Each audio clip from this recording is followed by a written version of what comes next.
The tragic story behind the K2 disaster ends badly for mountain climbing. Prepare to be immersed in a spine-tingling narrative that unveils the harrowing events that unfolded on the treacherous slopes of K2, the world's second highest mountain.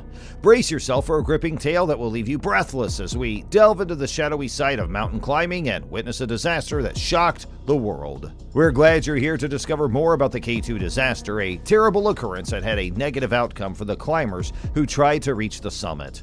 One of the most perilous and difficult mountains in the world is K2, which is situated in Pakistan's Karakoram range.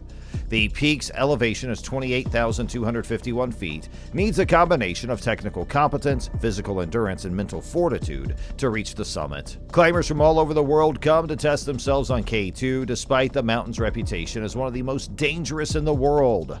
There were shockwaves across the mountaineering community all around the world after the K2 accident in 2008, which claimed the lives of 11 climbers. The expedition team was composed of 31 mountaineers hailing from 8 different nations: Kyung-hyo Park, Hyo-jung Kim, Dong-jin Hwang, and Pa-song Boat from the Korean team, as well as Eric Meyer and Frederick Streng from the American team, were among the other climbers. There were also members of the married Norwegian team of Lars Nessa, Rolf Bae, and Cecilia Skog, who took place in the competition. One of the most well-known climbers was Jerry McDonald, an Irish mountaineer who had already conquered a number of other peaks that measured 8,000 meters or higher prior to trying K2. Wilco van Rooyen, a Dutch climber who had already scaled a number of other 8,000-meter summits, including the 7 summits, was another well-known mountaineer who was involved in this catastrophe.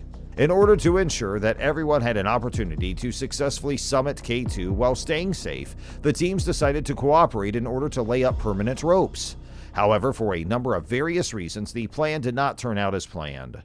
The high-altitude porters were in charge of fixing the ropes, but there was no one monitoring them because their boss was ill. They were supposed to inspect the fixed ropes twice, but the Korean team forgot to do so, which resulted in them not having enough rope for the climb's final ascents. The teams were then forced to decide whether or not they wanted to waste time by returning back to get the rope. When the majority of the climbers reached the bottleneck on K2, which was at 4 o'clock in the afternoon, there was not enough time to summit K2 and descend before sunset. The teams were then confronted with a challenging choice. Should they make camp here, or should they continue on to the summit?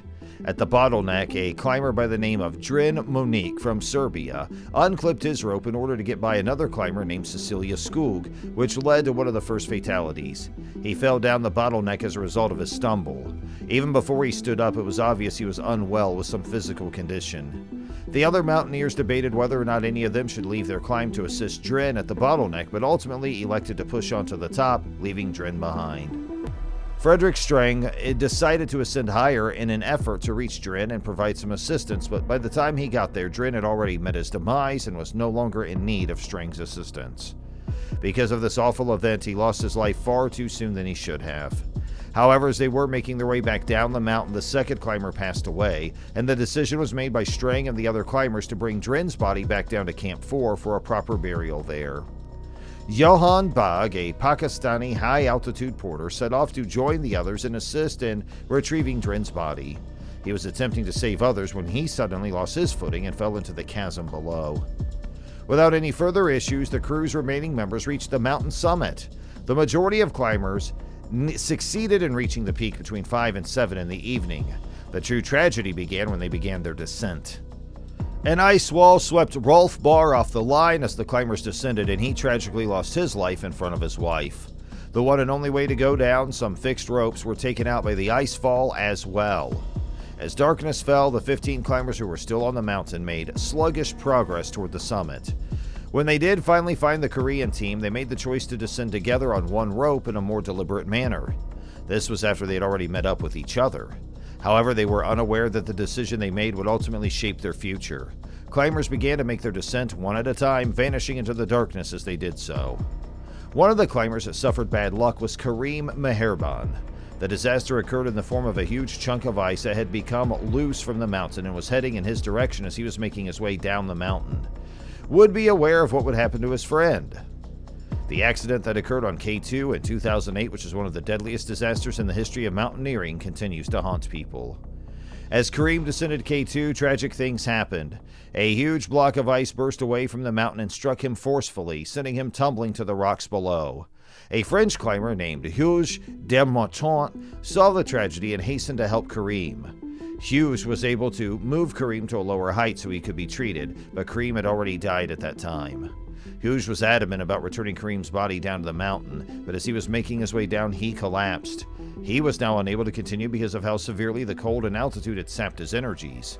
His fellow climbers hurried to help him, but it was too late. Hughes lost his life immediately after becoming a victim of nature.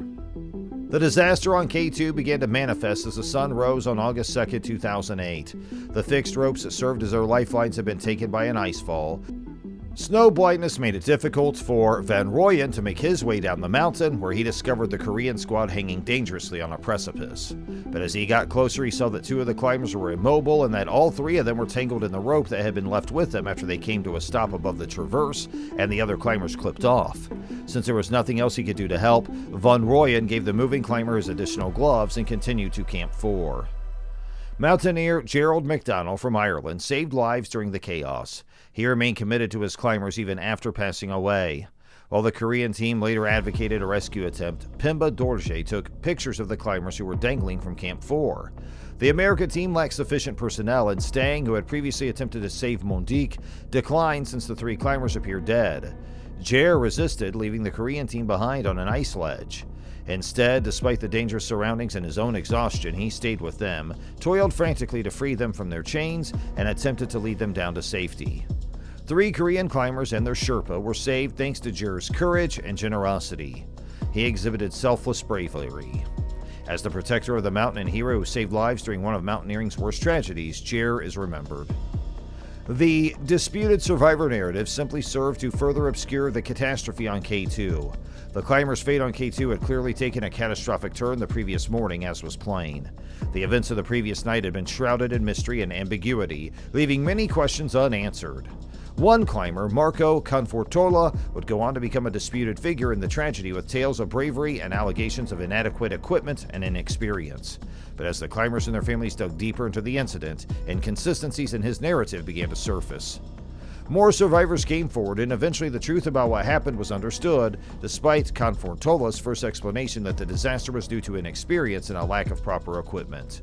When they made the trip to Islamabad so Jer's family could spend time with Wilco Van Rooyen, a survivor, Confortola's statement that he and Jer had bivouacked above the fixed ropes caught them off guard. Jer MacDonald and other heroes had saved many lives up there. As the K2 incident demonstrates, mountaineering is a risky business that needs preparation, expertise, and cooperation. Despite the tragedy, mountaineers still seek the thrill and the sense of success that comes with reaching the top of K2 and other peaks. Those who perish on K2 and those who risk their lives to save others are an inspiration to mountaineers everywhere. What drives people to take life-threatening risks in order to climb a mountain? What's your thinking on that? Please let us know in the comments section, and thanks for watching.